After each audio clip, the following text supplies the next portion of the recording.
ही निवडणूक आज आपण पाहत आहोत या देशामध्ये एका व्यक्तीबद्दल नाहीये ना एका पक्षाबद्दल आहे, पण ही निवडणूक आता एका वृत्तीबद्दल झालेली आहे। आणि ही वृत्ती जी आहे ह्या वृत्तीचं नाव भाजपा असं आहे। जर आपण पाहिलं असेल गेल्या 10 वर्षांमध्ये या भाजपाने आपल्या देशावर हुकुमशाहीची सत्ता गाजवली, बहुमताची सत्ता गाजवली। 2014ला असेल 2019ला असेल शिवसेना पक्ष म्हणून आपण त्यांच्या सोबत होतो। दोन्ही लोकसभा आपण त्यांच्या सोबत लढलो।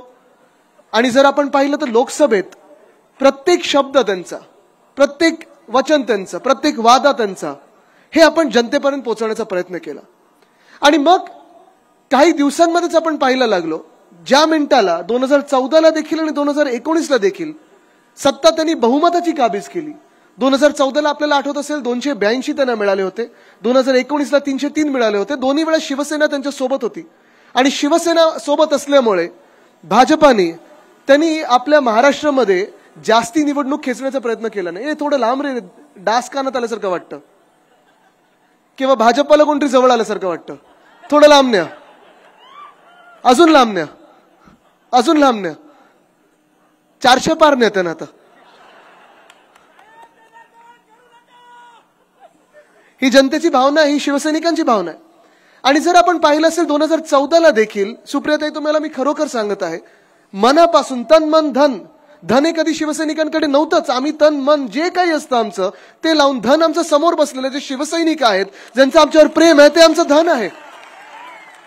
पण हे तन मन धन लावून त्यावेळी पूर्णपणे भाजपासाठी प्रचार केला, पूर्णपणे जे काही काम करायचं होतं केलं। आणि 2014ला बरोबर 282 त्यांनी दिल्लीत बसवल्यानंतर महाराष्ट्राच्या निवडणुकीच्या वेळी आपल्याबरोबर जी वर्षानुवर्ष 25 वर्ष सत्ता होती, सत्ता काय आपली युती होती, ती त्यांनी तोडली।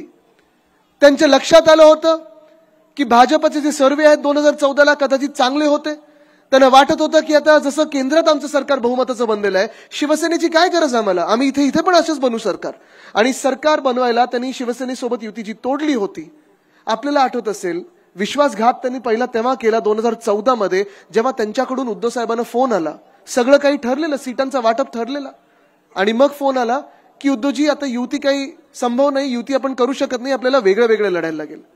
आणि उद्धवजींनी तेव्हा पण विचारलं होतं की काय नक्की आपल्याला बदलायचं आपल्या सीटांच्या अरेंजमेंटमध्ये, तुम्हाला काही जास्ती सीट लढवायच्यात, आम्हाला काही कमी सीट लढवायच्यात, तुम्हाला कुठची घ्यायची कुठची द्यायची सीट। नाही उद्धवजी आता तर हे शक्य नाही, आम्ही फार पुढे गेलेलो आहे, आमचा सर्वे सांगतो की तुमची आम्हाला गरज नाही। आणि मुळात हाच प्रश्न त्यावेळी पण आमचा होता, काय त्यावेळी आम्ही हिंदू नव्हतो, काय त्यावेळी आम्ही तुमची साथ नव्हती दिली होती? जेव्हा तुम्ही 2014ला देशभरात प्रत्येक मतदारसंघात खोटं बोलत फिरत होतात, जे शक्य नाही ते शक्य सांगत होतात, तेव्हा काही आम्ही तुमच्या सोबत नव्हतो? पण आज आपण पाहतोय की भाजपाची जी वृत्ती होती 2019ला तशीच झाली। 2019च्या निवडणुकीच्या आधी आपल्याला आठवत असेल भाजपाचे काही नेते होते, काही अध्यक्ष होते त्यांचे, ते मातोश्री बंगल्यावर येऊन वंदनीय हिंदू सम्राट बाळासाहेब ठाकरे यांच्या खोलीत येऊन शब्द देऊन गेले होते। तो त्यांनी शब्द 2019च्या ऑक्टोबरमध्ये मोडला। आता काल परवाकडे जेव्हा उद्धव साहेबांची एक मुलाखत आली पेपरमध्ये, तेव्हा देवेंद्र फडणवीसजी त्यांना अनेक नावं या महाराष्ट्राने ठेवलेली आहेत। काय काय ठेवली आहेत?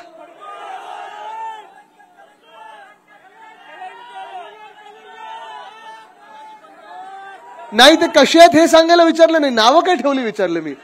असो, मला दुःख आणि मला राग ह्या गोष्टीचा आला की त्यांनी देवेंद्र फडणवीसजींनी जी आमचं मंदिर मानतो आम्ही, वंदनीय हिंदू सम्राट बाळासाहेब ठाकरे त्यांची खोली आमचं मंदिर मानतो, शिवसैनिक त्यांना मंदिर मानतात, त्या खोलीला कुठच्या तरी खोलीत आम्ही बसलो होतो आणि चर्चा केली होती असं त्यांनी सांगितलं। फडणवीस साहेब, अनेक खोल्या आपल्याला माहिती असतील, आम्हाला माहिती नाही, पण ती कुठची तरी खोली तुमच्यासाठी ना आमच्यासाठी मंदिर आहे। आणि हा शिवसैनिक, हा महाराष्ट्र हा अपमान कधीच सहन करणार नाही आणि जो अपमान करेल त्याला आडवं केल्याशिवाय राहणार नाही, ही शिवसैनिकांनी ही ते शपथ घेतलेली आहे। ही ताकद जी आहे, गेले 50 वर्ष शिवसेनेची ताकद आपण पाहत आलेलो आहोत। अनेक पक्षांनी साथ घेतली, सोबत घेतली। भाजपाने 25 वर्ष आमच्या सोबत युतीत असताना वाढले भाजप आमच्या सोबत। आणि आज जे तुम्हाला सांगायला इथे आलोय मी, खास या मतदारसंघात आलोय कारण भाजपचं ही वृत्ती झाली आहे, ज्यांनी दिली साथ त्यांचाच केला त्यांनी घात, ज्यांनी दिली त्यांना साथ त्यांचा त्याने केला घात।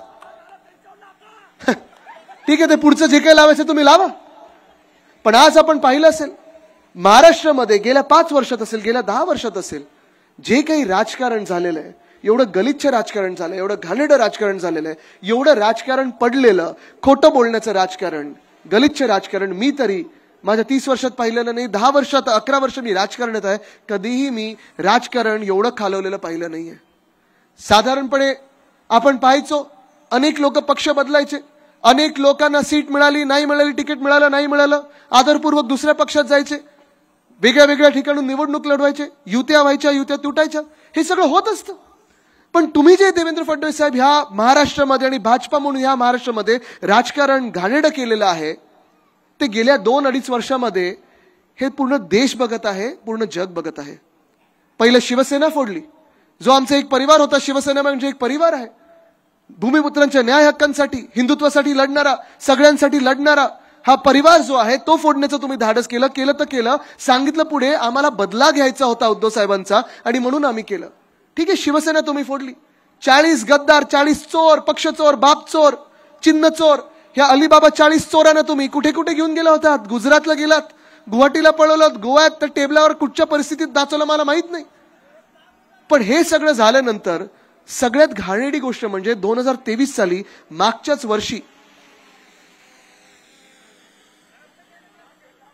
वर्षी आपण पाहिलं असेल राष्ट्रवादी काँग्रेस पक्ष फोडलं, त्याचे 2 भाग केले, अनेक लोकांकडून गद्दाऱ्या करून घेतल्या आणि ते सगळं करत असताना दुःख ह्या गोष्टीचं होतं. आणि आज पण मी ताईंसोबत इथे गप्पा मारत होतो, त्यांच्या चेहऱ्यावर हसं आहे, टेन्शन दिसत नाहीये, कारण तुम्ही सगळे सोबत आहात, त्यांच्या साथीला आहात.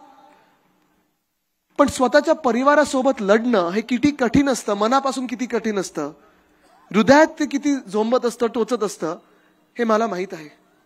राजकारण अनेक लोक करत असतात, भाजपकडून आम्ही अनेकदा शिव्या खात असतो, शाप खात असतो, हे सगळं ठीक आहे, आमच्यासाठी टॉनिक असतं.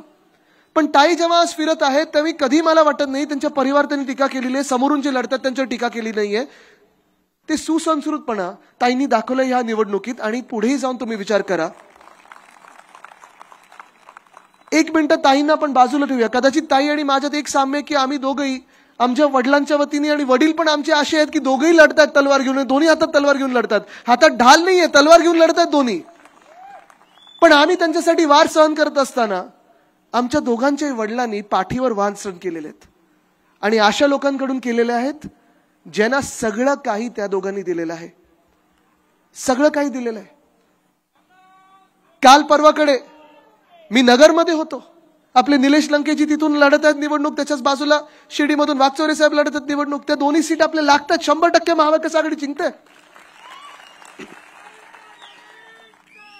मला जास्ती भावुक व्हायचं नाही, कारण मी परिवाराबद्दल विचार करतो तेव्हा शिवसेना परिवार आहे, राष्ट्रवादी काँग्रेस आणि पवार परिवाराबद्दल विचार करतो, मन भरून आलेलं आहे. पण मी तुम्हाला हे सांगतो, मी त्या दिवशी दोघे, मी आणि रोहितजी, आम्ही दोघेही त्या रोड शो मध्ये होतो, साधारण 1.5 ते 1.5-2 तास प्रत्येक गल्लीत जात होतो, लोक येत होते, भेटत होते, आपला प्रेम देत होते, फटाके फुटत होते, ते धूर सगळं आमच्या नाका तोंडात जात होता, सर्दी झालं, खोकला झालं, सगळं हे ठीक आहे, हे सर्दी खोकला सगळं सहन करू शकतो. पण मनाला वेदना ही गोष्ट देत होती की आमच्या सोबत ते 2 तास पूर्णपणे पवार साहेब त्या गाडीत समोर बसून होते आणि मागच्या गाडीत गेले नाही, तिथे त्या ओपन गाडीत बसले होते आणि सगळ्यांना भेटत होते. हे काही बारामतीसाठी किंवा सुप्रियाताईंसाठी ते करत नाहीयेत. हे ते काही नुसतं आमच्यातून कोणीतरी फुटलं आणि कोणीतरी गद्दारी केली आणि कोणाला तरी जॉईन ऑर जेल ह्याची पॉलिसी होती आणि कोणतरी आज मुख्यमंत्री बसले, कोणीतरी उपमुख्यमंत्री बसले म्हणून करत नाहीयेत. सत्ता परत हातात घेण्यासाठी करत नाहीयेत. तुम्ही विचार करा पवार साहेबांची आज मनस्थिती काय असेल, पवार साहेबांचं मन किती दुखावलं गेलं असेल ह्या वयात. चला वय तरी एका मिनिटं बाजूला ठेवूया, कारण वय खूप लोक काढत असतात, आपण आदरपूर्वक विचार करतो वयाचा, तरी देखील पवार साहेबांनी ज्या राष्ट्रवादी काँग्रेसच्या आमदारांना आणि खासदारांना पावसात उभं राहून भाषण देऊन मेहनत घेऊन जिंकून आणलेलं आहे, अंगावर काटा येतो बोलत असताना, तो फोटो, त्या फोटोनी निवडणूक बदलली. त्याच पवार साहेबांवर ईडीची जेव्हा नोटीस आली, चालत गेले होते ईडीच्या ऑफिसला, चला अटक करायची अटक करा. ही हिम्मत असणारा माणूस, ही हिम्मत असणारा योद्धा जेव्हा अशा परिस्थितीत लढायला पुन्हा निघालेला आहे आणि जिंकायला पुन्हा निघालेला आहे, तुम्ही विचार करा तुम्ही कोणाची साथ देणार. जसं पवार साहेबांचं आहे, जसं पवार साहेब लढत तसं मी माझ्या स्वतःच्या वडिलांबद्दल बघितलेलं आहे. ही जी घाणेरडी गद्दारी झाली, नीच निर्लज्ज लोकांनी, नालायक लोकांनी गद्दारी केली, मंत्रिपद देण्याच्या लायकीचे नव्हते, त्यांना मंत्रिपद देऊन आम्ही डोक्यावर बसवलं होतं. अशा लोकांना जेव्हा आम्ही मंत्रिपद दिली, सरकार आपण स्थापन केलं, संग्रामजी आपण देखील आता सांगत होतात की आपण वेगळ्या वेगळ्या विचारधारेची लोक होतो. कदाचित असं वाटत असेल आपण वेगळ्या वेगळ्या विचाराची लोक होतो, पण जेव्हा एकत्र बसलो तेव्हा आपल्याला कळलं आपली विचारधारा एकच आहे. महाराष्ट्र हित आणि देश हित आणि संविधान रक्षण हे आपलं विचारधारा आहे. आणि जेव्हा आपण एकत्र आलो तेव्हा या देशाला दाखवलं आपण, या महाराष्ट्राला दाखवलं आपण की देश हित काय असतं आणि राज्य कसं चालवायचं असतं. होते ना, जे समोर गेले तर समोरून जे वार करत आहेत, जे त्यांनी मागे वार केला, पाठीवर वार केला, हे सगळे आपल्या सोबत होते, आजूबाजूला बसत होते, मंत्रिपद वेगळी वेगळी घेऊन बसले होते. त्यांच्या फायली कधी उद्धव साहेबांनी उघडल्या नाहीत ना, बोलवून घेतल्या, कधी अडवणूक केली नाही. त्यांनाही विचारा तुम्ही, कदाचित ह्या राज्यामध्ये असे कमीत कमी आणि क्वचित असे मुख्यमंत्री मिळतील कधी कोणी फाईल बोलवली नाही किंवा थांबवली नाही. चांगलं काम करता करा, मी तुमच्या सोबत आहे सांगणारा कदाचित एकमेव मुख्यमंत्री म्हणजे उद्धव बाळासाहेब ठाकरे आहे. पण हे करत असताना महाविकास आघाडीचं सरकार कसं पाडलं आपल्याला आठवत असेल. जेव्हा उद्धव साहेबांवर 2 शस्त्रक्रिया झाल्या होत्या, 1 नाही 2 झाल्या होत्या. पहिली जेव्हा शस्त्रक्रिया झाली होती तेव्हा मी तिथे UK मध्ये होतो. महाराष्ट्राचं एक डेलिगेशन घेऊन COP26 पर्यावरणाची परिषद होती, तिथे गेलो होतो. आम्हाला माहिती होतं की आज त्या दिवशी शस्त्रक्रिया. मी उद्धव साहेबांना विचारलं होतं, कारण मी जसं मंत्री होतो, आमदार होतो शिवसेनेचा, तसा मुलगा पण आहे. आणि मी माझ्या वडिलांना विचारलं होतं की बाबा मी जाऊ की नको जाऊ, कारण माझं पूर्ण डेलिगेशन जात आहे, मी थांबलो तरी चालेल, असं काय हे नाही की मी गेलोच पाहिजे. आणि त्यांनी सांगितलं आदित्य तू जायला पाहिजे, कारण तू नुसतं माझा मुलगा नाही, आज तू या राज्याचा मंत्री आहेस, तू शपथ घेतली आहे संविधानाची की तू राज्याची सेवा करशील, तू तिथे जायला पाहिजे. आणि तिथे असताना पहिली शस्त्रक्रिया झाली. तिथेच असताना मला फोन आला की दुसरं एक इमर्जन्सी शस्त्रक्रिया करण्याची गरज आहे आणि आम्ही ती करत आहोत. मी तिथे होतो, यायला मला 2 दिवस लागले. ते आल्यानंतर देखील मी जेव्हा माझ्या वडिलांना भेटायला गेलो, विचित्र एक चित्र होतं. जास्ती उद्धव साहेब काही हलू शकत नव्हते, त्यांच्या ज्या मुवमेंट होत्या त्या रिस्ट्रिक्टेड होत्या. डॉक्टरनी सांगितलं होतं बबल. मी देखील जेव्हा दिवसभर काम करायचो, संध्याकाळी 3 ते 4 तास बाहेर थांबायचो रूमच्या, 6 वेळा कोविडची टेस्ट करून मला डॉक्टरात सोडायचे, अशी परिस्थिती होती. आणि त्या परिस्थितीमध्ये जेव्हा कोविड बाहेर वाढत होता तेव्हा उद्धव साहेबांनी प्रत्येक वेळी जेवढी काही त्यांच्यात ताकद असेल, एखादी शस्त्रक्रिया झाल्यानंतर आता आपण किती वेळा दाताच्या डॉक्टरकडे जातो, एक इंजेक्शन जरी घ्यायचं असलं तरी आपण घाबरतो ना. कोविडच्या वेळी आपल्याला 2 इंजेक्शन घ्यायची होती, दुखत होतं. पण उद्धव साहेबांनी ते दोन्ही शस्त्रक्रिया केल्यानंतर देखील कोविडसाठी प्रत्येक दिवशी 3 ते 4 तास सकाळी आणि संध्याकाळी देखील माझा महाराष्ट्र काय म्हणतोय, प्रत्येक SP-शी असेल, प्रत्येक कलेक्टरशी असेल, प्रत्येक म्युनिसिपल कमिशनरशी असेल, प्रत्येक कमिशनरशी असेल, सगळ्यांशी बोलून माझा महाराष्ट्र कोविडमधून आपण बाहेर कसा काढणार ह्याच्यावर विचार करत होते. तसंच त्याच वेळेला ह्या गद्दार गँगच्या नेत्यांनी सुरू केलं होतं हे सगळं की आता उद्धव साहेब काय हलू शकत नाहीत, उद्धव साहेब काय आपल्याला आता पुढे नेऊ शकत नाहीत, आपण आपल्या निवडणुकीत काय होणार. आणि बरोबर ही त्यांची मनस्थिती असताना भाजपाने, जे तुम्हाला मी परत परत सांगतो, ही नीच जी वृत्ती आणली आपल्या राज्यामध्ये ती भाजपाने आणली. ह्याच भाजपाने सांगितलं मिंदेना आमच्यात या, नाही तर तुम्हाला जेलमध्ये टाकू. त्यांच्यावर धाडी पाडल्या गेल्या, ज्या काही पेपरमध्ये आल्या, काही नाही आल्या. त्यांचे 2-3 लोक त्यांना उचलून आत टाकलं होतं, ईडीने 2-3 महिने अटक केली होती. आणि हे सगळं होत असताना, कारस्थान होत असताना मला आठवतं 20 मेला बिंदे वर्षा बंगल्यावर येऊन रडले होते की उद्धवजी मला वाचवा, मी तिथे दिल्लीत जाऊन नाटक करत आहे, मी त्यांना सांगत आहे मी येईन, पण तुम्ही मला वाचवा, मला जेलमध्ये जायचं नाही, मला भाजप सोबत जायचंय, प्लीज सगळ्यांना आपण घेऊन भाजपमध्ये जाऊया. उद्धव साहेबांनी त्यांना विचारलं होतं तुम्हाला मुख्यमंत्री बनायचं का, ही घ्या चावी, वर्षा बंगल्याची बनून जा. पण त्या माणसाने देखील उद्धव साहेबांच्या पाठीत खंजीर खुपसला. 40 गद्दारांनी अन्नावर शपथ घेतली होती, कोणी कोणाच्या आजीवर शपथ घेतली होती, कोणी काय खोटं बोलून गेलं, प्रत्येकाचं फाईल जी काय होती, कोण कोण काय काय होतं आम्हाला सांगून गेलं होतं. पण दुर्दैव ह्या महाराष्ट्राचं असं आहे की हे दोन्ही पक्ष फोडत असताना परवाकडेच फडणवीस साहेब बोललेत मैं आया और 2 पार्टी फोड के आया. फडणवीस साहेब, कधी एवढं राजकारण आपल्या राज्यात खालती गेलं नव्हतं. कधीतरी तुम्ही उद्धव साहेबांच्या डोळ्यात पहा, कधीतरी तुम्ही पवार साहेबांच्या डोळ्यात पहा, त्यांची जे मेहनत घेतात आज ते त्यांच्या कार्यकर्त्यांसाठी, ते दोघंही आपल्या कार्यकर्त्याला नावानिशी ओळखतात. कुठच्याही मतदारसंघातला कार्यकर्ता घ्या, दोघांनाही माहिती की जे जे आज लोक या गद्दार सरकारमध्ये बसलेत, एक CM म्हणून, 2 हाफ DCM म्हणून आणि अनेक वेगळे वेगळे मंत्री म्हणून, प्रत्येकाला ओळखतात. आणि प्रत्येकाला जे काही असताना मिळालं, त्यांची राजकीय ओळख असेल, सामाजिक ओळख असेल, तिकीटं असतील, मंत्रिपदं असतील, ही ह्या दोन्ही व्यक्तींनी दिलेत. कदाचित एवढे वर्ष आम्ही वेगळे वेगळे लढत होतो. पवार साहेब आणि माझे आजोबा वंदनीय हिंदू सम्राट बाळासाहेब ठाकरे यांची भाषणं एकमेकांबद्दल आणि यांची मैत्री पण तेवढीच सगळीकडे जग जाहीर आहे. सुप्रियाताईंबद्दल अनेकदा मला माझे आजोबा गोष्टी सांगायचे. मला वाटतं ताई आपण पहिलं किती 6 की 7 महिन्याचे असताना घरी आल्या होतात आणि हे सगळं होत असताना आपण जेव्हा एक परिवार म्हणून सगळे सोबत आलो, आज हे दोघं लोक, ही दोघेही व्यक्ती, ह्या दोघेही नेते आपले, हे स्वतःच्या पक्षासाठी लढत नाहीयेत. कदाचित त्यांच्या मनात पण नसेल की आम्हाला चिन्ह परत पाहिजे किंवा आम्हाला पक्ष परत पाहिजे. झालं तर झालं, गेलं. आज हे दोघं लढत आहेत. मी जेव्हा कधी कधी काल परवाकडे पवार साहेबांसोबत नगरला होतं, त्याच्या आधी आम्ही घनसावंगीला होतो, उद्धव साहेबांसोबत रोज बोलत असतो. ह्या दोघांचं मन एकाच गोष्टीकडे की माझ्या महाराष्ट्राचं काय होणार, माझ्या देशाचं काय होणार. माझ्या देशातलं संविधान हे भाजप बदलायला निघालेलं आहे. तुम्ही मला सांगा, आपण भाजपला रोखणार की नाही रोखणार? आज एवढे वर्ष, 70-75 वर्ष आपण या देशात जे काही राजकारण पाहत आलेलो आहोत, सत्ता पाहत आलेलो आहोत, सत्ता चालते कशी, राजकारण चालतं कसं, आपले सगळे जे नागरिकांना वेगळ्या वेगळ्या जातीतले, धर्मातले, महिला पुरुष सगळेच वेगळ्या वेगळ्या वयोगटातले लोकांना जे काही अधिकार आपल्याला मिळालेले आहेत, जे काही कर्तव्य आपल्याला सांगितलेले आहेत की तुम्ही असं वागलं पाहिजे, हे केलं पाहिजे देशासाठी, आणि हे तुमचे अधिकार आहेत, हे सगळं भाजपला बदलायचं आहे. कारण भाजपला डॉक्टर बाबासाहेब आंबेडकरांनी लिहिलेलं संविधान आवडत नाही.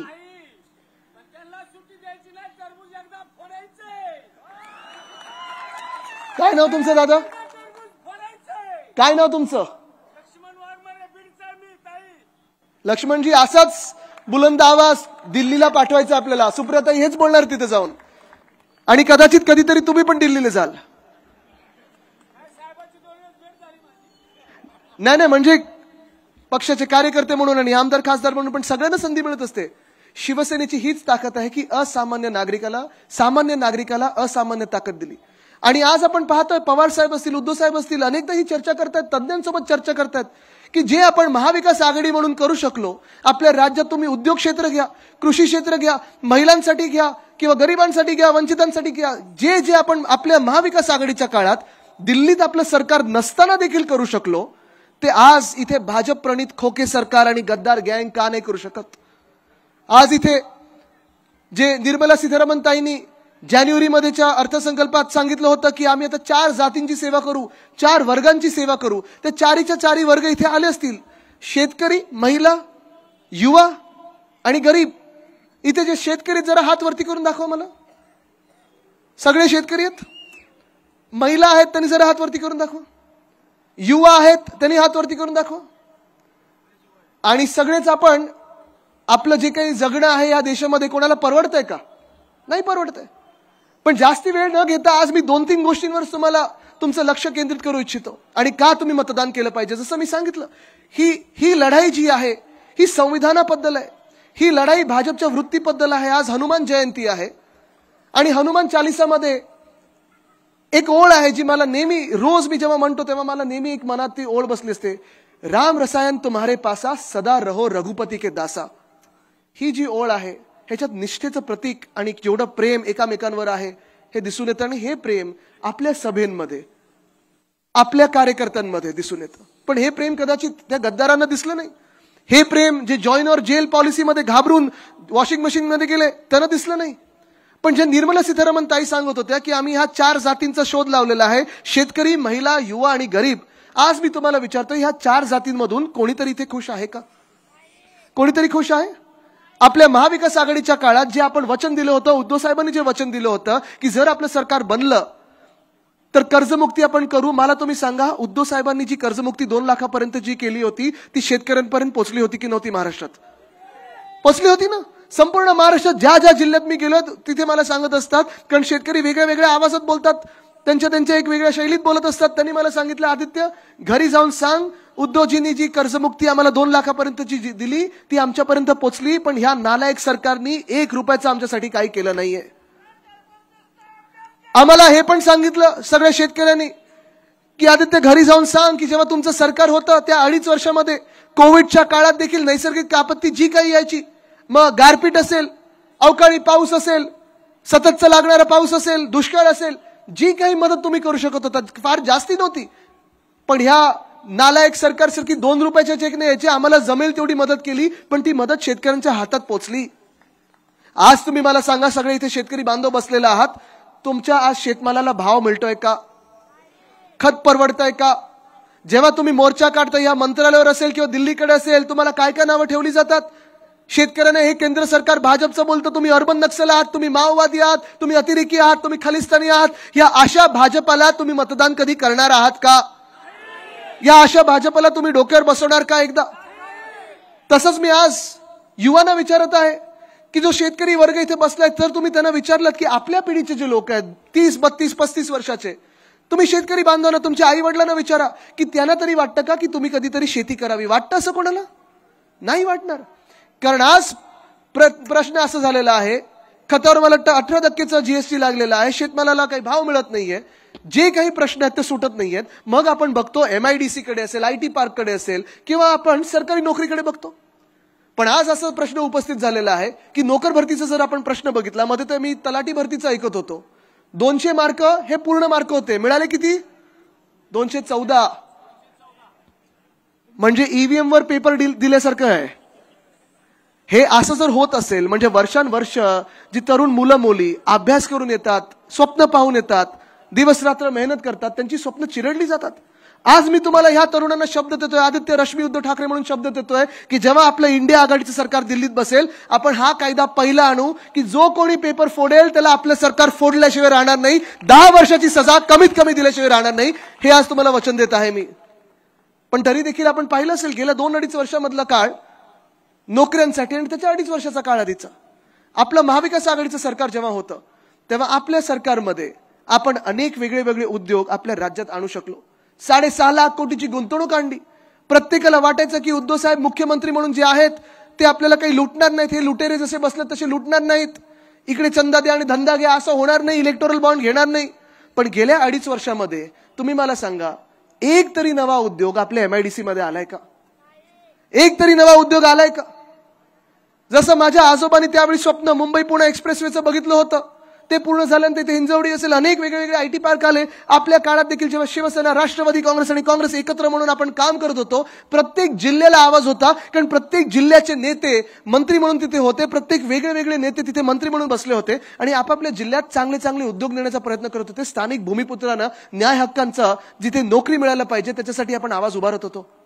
पण आज आपण पाहिलं असेल गेल्या 2 वर्षामध्ये वेदांता फॉक्सकॉन नेलाय कुठे? आणि याच तळेगावमध्ये आपण आणणार होतो, मावळ मतदारसंघात येणार होता. मी इथे येऊन 2-3दा पाहणी करून गेलो होतो, डॅवॉसला स्वतः जाऊन बोलणी करून येणार होतो.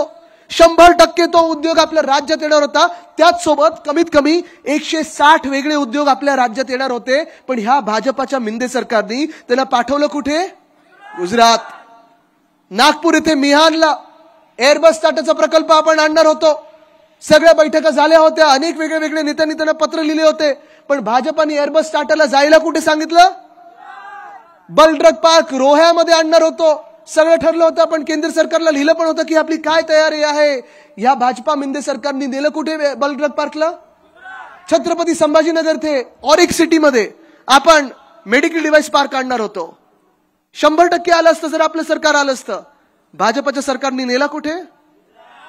तसाच वर्ल्ड कप फायनल जेव्हा पवार साहेब BCCIचे अध्यक्ष होते, ICCचे अध्यक्ष होते, आपल्या हक्काच्या महाराष्ट्राच्या मातीत ती वर्ल्ड कप फायनल आणली होती. 2011ला आपण जिंकलो होतो की नव्हतो?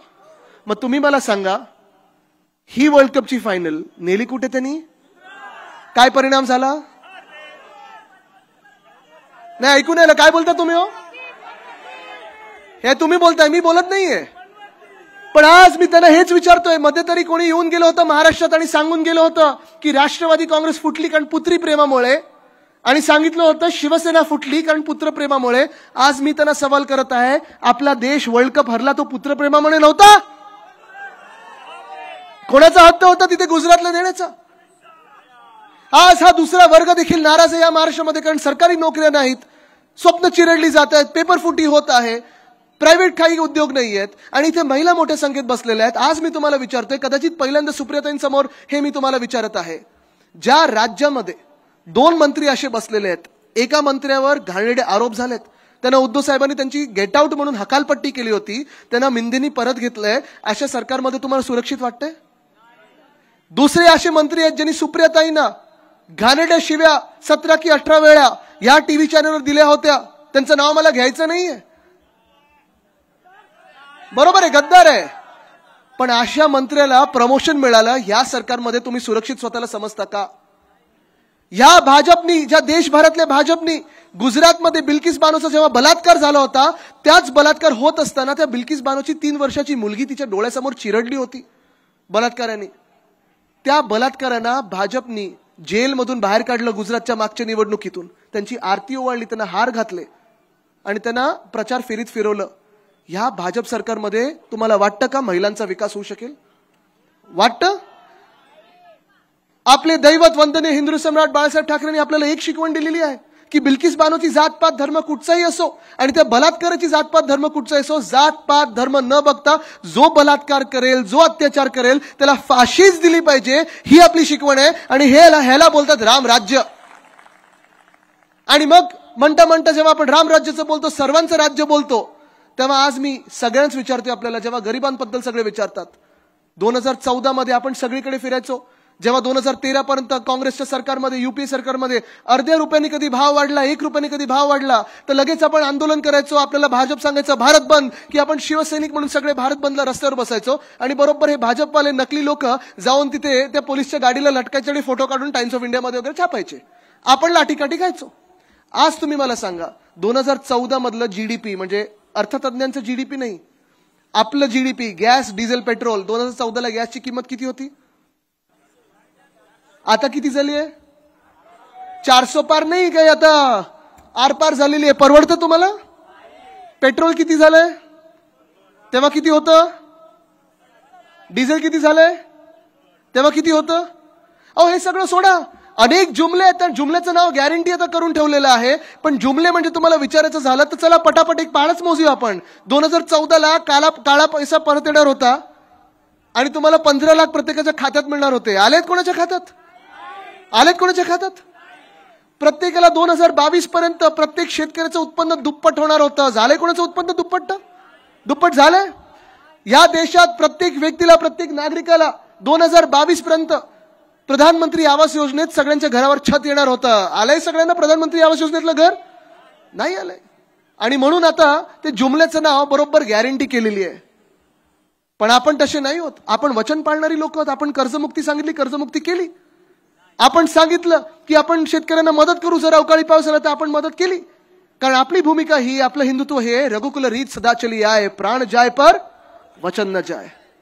आणि हे वचन मी तुम्हाला आज देत आहे की आम्ही सगळे इथे जे उभे आहोत, एकत्र उभे आहोत, इंडिया आघाडी म्हणून उभे आहोत. कदाचित वेगळ्या वेगळ्या राज्यातून वेगळे वेगळे आवाज आहेत. कधी तुम्ही विचार नसेल केला की हे लोक एकत्र येऊ शकतात. पण जशी बेस्ट ऑफ 11 टीम बनते, क्रिकेट टीम मध्ये सगळेच जे चांगले खेळाडू असतात ते येतात. आम्ही एकाच कारणासाठी आलेलो आहोत, ते म्हणजे आपली लोकशाही आणि आपलं संविधान.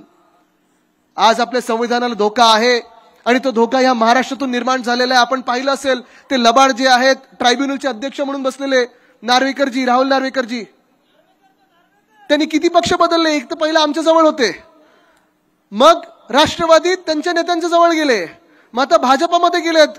थोपटे साहेब कदाचित तुमच्या तिथे पुढे बघा, सरकार आपलं येणार आहे, घेऊ नका. पण त्यांनी शिवसेनेचा निकाल देत असताना, त्यांनी राष्ट्रवादी काँग्रेसचा निकाल देत असताना जी लबाडी केली, जे खोटं बोललंय, तिथेच संविधानाला पहिली ठेच पोचलेली आहे. संविधान बदलायचं काम त्यांनी आजपासून नाही, मागच्या काही 1-1.5 वर्षापासून सुरू केलेलं आहे. 2 पक्ष फोडणं, त्यांच्या आमदारांनी राजीनामा न देणं, एक घटनाबाह्य सरकार तुमच्या डोक्यावर अवकाळी सरकार बसवणं आणि नालायकपणे कारभार चालवणं, ह्याला बोलतात संविधानाला ठेच पोचवणं. आणि तुम्हाला लिहून देतोय आज, चुकून जर हे सरकार डोक्यावर बसलं तर संविधान बदललं जाईल. आणि जसं आमच्या फोनमध्ये आज पेगासस टाकलं जात आहे, घरी कॅमेरे लावले जात आहेत, आमच्यावर पाळत ठेवली जाते, तसं तुमच्यावर ठेवलं जाईल. कारण आज भाजपा 10 वर्षाच्या सत्तेनंतर आजही एक तर प्रचार करते, नेहरूजींनी क्या किया, इंदिराजींनी क्या किया. ठीक आहे, 10 वर्षापूर्वी ठीक होतं तेव्हा, तुमचं सरकार आलं नव्हतं तेव्हापर्यंत. तेव्हा तुम्ही विचारू शकत होतात की 65 वर्षात काँग्रेसनी काय केलं आणि काय केलं ते आहे लोकांसमोर. जी आपली वाद होते ते पण लोकांसमोर आहेत. पण तुम्ही 75 वर्षात काँग्रेसनी केलं, आज विचारायला 10 वर्ष जी बहुमताची सरकार होतं तुमचं, ते मग कोणाचं होतं आणि नक्की तुम्ही त्याच्यात काय केलं की काँग्रेसच सरकार चालवत होतं? ते पण नसेल झालं, कारण भाजपाची यशोगाथा हीच आहे. इथे बसलेल्याला प्रत्येकाला वाटत असेल माझ्या खात्यात 15 लाख आले नाहीयेत, पण तिथे 6वा की 7वा माणूस बसला त्याच्या तरी खात्यात आलं असेल. भाजपाची यशोगाथा हीच आहे की इथे ह्या व्यक्तीला वाटत असेल की तिकडे जी व्यक्ती बसली आहे त्याला प्रधानमंत्री आवास योजनेत घर मिळालं असेल, त्या शेतकऱ्याचं उत्पन्न दुप्पट झालं असेल. ह्या जुमल्याला बळी पडू नका. 10 वर्षाचं कामं झाली असती 10 वर्ष त्यांच्या गॅरंट्या ह्या यशस्वी ठरल्या असत्या तर आज 10 वर्षानंतर त्यांच्या सर्वोच्च नेत्यांना हिंदू मुस्लिम मध्ये वाद लावायची गरज नसती आली. आज त्यांच्या सर्वोच्च नेत्यांना मटन मांस मच्छी विरोधी पक्ष खाताय की तुम्ही कुठच्या रंगाचे कपडे घालतात हे बोलायची वेळ आली नसती. पण आज हे सगळं करून तुम्हाला भ्रमित करतील, वेगळ्या वेगळ्या विषयांवर नेलं जाईल. पण महागाई आहे, महिला सुरक्षा आहे, बेरोजगारी आहे, शेतकऱ्यांचं जे मन आहे, जे दुखावलेलं मन आहे, त्रस्त मन आहे, त्याच्यावर आपण बोललं पाहिजे. कारण आपण देश वाचवायला निघालेलो आहोत. आपल्याला संविधान वाचवायचं. तुम्हाला माहिती आहे संविधान जर बदललं तर तुमचे सगळे अधिकार हे निघून जातील. त्यांची मुलं आज जसं बीसीसीआय मध्ये बसलेली आहेत सगळीकडे बसतील. मग आपली मुलं, आपले भाऊ बहिणी कुठे जाणार हा तुम्ही विचार केला पाहिजे. आज मी तुम्हाला इथे विचारत आहे की जर तुम्हाला वाटत असेल की तुम्ही इथे बारामतीतून सुप्रियाताईंना जिंकून देणार तर इकडच्या खासदार कोण होणार आहेत मला तुम्ही सांगा. तुम्ही सगळे त्यांना मतदान करणार ना. आता मी मावळमधून आलो तिथे सगळे बोलतात संजोगजींना मतदान करणार. शिरूरमध्ये सगळे सांगतात अमोलजींना मतदान करणार. मग आज मी तुम्हाला पुढचा प्रश्न विचारतोय, जर इथे महाराष्ट्रातून जास्तीत जास्त सीट आपण महाविकास आघाडी म्हणून जिंकणार असू, तिथे बिहारमध्ये तेजस्वी यादव जास्तीत जास्त सीट तिथे आरजेडी आणि इंडिया आघाडी म्हणून जिंकणार असतील, पंजाबमध्ये आप आहे, दिल्लीमध्ये काँग्रेस आणि आपचं सरकार आहे, युती असणार आहे, तिथे बंगालमध्ये ममता दीदी जिंकणार आहेत आणि काँग्रेसचा एक नारा मी परवाकडे कुठेतरी ऐकला होता, भाजपा साऊथ से साफ आणि नॉर्थ में हाफ. हे सगळे जर राज्य भाजपाच्या विरोधात जाणार असतील तर हे 400 पार कुठून येणार तुम्ही मला सांगा. आज तुम्हाला हा शेवटचा मुद्दा मी एवढ्यासाठीच सांगतो, तुम्ही विचार करा. तुम्हाला खूप वेळा हे भाजपवाले घरी येऊन सांगतील अब की बार 400 पार, अब की बार 400 पार. त्यांना सांगा चला माझ्या समोर बसा आणि मोजून दाखवा 400 पार कुठून येत आहेत. आज महाराष्ट्रामध्ये जास्तीत जास्त सीट महाविकास आघाडीचे येणार आहेत. दक्षिण भारतात एक सुद्धा सीट ही भाजपची येणार नाही आणि उत्तर भारतात देखील आपण पाहाल काँग्रेस आणि आपले जे मित्र पक्ष आहेत त्यांच्या जास्तीत जास्त सीट येणार आहेत. तुम्हाला आज लिहून देतोय, येणाऱ्या 4 जूनला जेव्हा निकाल येतील तेव्हा आपलं इंडिया आघाडीचंच सरकार तिथे दिल्लीत बसलं असेल हे तुम्हाला आज आश्वासन देतोय. आणि एवढं मी तुम्हाला सांगतोय कारण तुम्हाला कदाचित भ्रमित करण्याचा प्रयत्न करतील, दबाव टाकण्याचा प्रयत्न करतील. अरे दादा तू कशाला त्यांना मतदान करतोयस, तुझं मत फुकट जाईल, आम्ही तर 400 पार जातोय. त्यांना सांगा 400 पार नाही, अब की बार भाजपा, अब की बार भाजपा, अब की बार भाजपा. हेच जर करायचं असेल तर आपल्याला इथून 7 मेला एक बटन दाबणं गरजेचं आहे, एक चिन्ह दाबणं गरजेचं आहे. सगळे तयार आहेत का उत्तर द्यायला? टेस्ट घेऊ का तुमची? मला तुम्ही सांगा इकडून भावी खासदार कोण? इकडून भावी खासदार कोण? इकडून भावी खासदार कोण? लोकसभेतली त्यांची भाषणं तुम्ही ऐकलीत ना? आम्ही पण ऐकतो. खास जेव्हा त्या बोलतात तेव्हा घरी लावून बसतो टीव्हीवर, कारण त्यांची भाषणं तशी असतात, संसद रत्नासारखी असतात. पण इथून सुप्रियाताईंना निवडून द्यायचं असेल तर मग आपली चिन्ह कुठचं? आपलं चिन्ह कुठचं? आपलं चिन्ह कुठचं? दाबणार ना तुतारीचं बटन. मग 4 जूनला जल्लोष करायला सगळे एकदा पुन्हा एकदा भेटू आणि दिल्लीत पुन्हा एकदा भेटू. धन्यवाद. जय हिंद, जय महाराष्ट्र, वंदे मातरम.